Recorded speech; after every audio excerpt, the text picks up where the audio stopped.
couple great performances from your big men, DeMarcus, another big game, but Patrick Patterson came up huge for you guys in the second half. Yeah, it was great. Early on, his shots weren't dropping. And I told him and all the other guys, great looks. Don't hesitate. Shoot that ball with confidence. But what I like is his defense, his effort. He got us extra possessions on the offensive glass. If we played with that kind of energy and effort every night, we would be a good basketball team.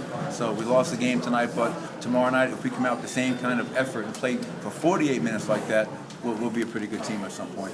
Luke fouled out there right at the very end, but how big of an impact did that have on the last couple of possessions defensively? I thought it was big. Be careful what I say about that foul, but I thought it was a big call. Minutes to go in the game, and I thought Luke had done a great job guarding Chris Paul in that second half.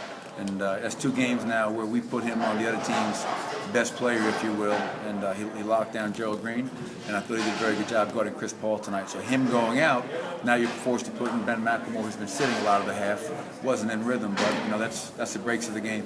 What did you see with the play with Travis, and what did you think about the decision to give him a flagrant too? I have not seen the replay yet, but all I know is that Travis doesn't have a malicious bone in his body. He's not trying to hurt anybody. He was trying to make sure we didn't give up a layup. And I thought it looked a lot worse than the intent. Now, I asked Sean. He said, Sean Corbin, they looked at it every different angle, and they felt it was a flagrant too. But I haven't seen the replay, so I really can't comment. But, Travis feels bad about it.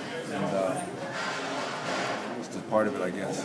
On the last play you got, where were you looking to try to get out of that? And were you happy with the look? A couple of different looks. Try to screen Patrick to the post, give that a look over the top. If that's not open, hopefully Chris Paul would have helped on that. And then we flared Isaiah to his left hand, a strong hand in the corner. Dudley on the ball did a pretty good job of shading that way, and told DeMarcus after he set that screen to open up to the ball, because they shouldn't be able to take away everything. And obviously the shot that we got off wasn't the greatest, but it shouldn't have come down to that. We missed a couple of free throws towards the end. We gave up a couple of big threes at the end. Chris Paul hits a desperation 3 at the end of the shot clock, which is a dagger. So even though plays come down to that last second side out of bounds, we could have done other things down the stretch to even avoid being in that situation. Just overall, we think about what DeMarcus is able to do overall, just going against their big guys and kind of keeping you guys in the game in the third quarter.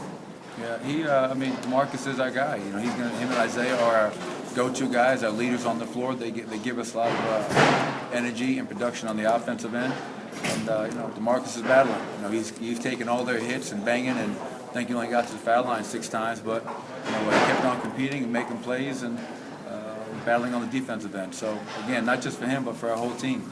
If we play with that kind of energy and effort, and we can maintain that kind of mindset, we're going to be an okay team. He's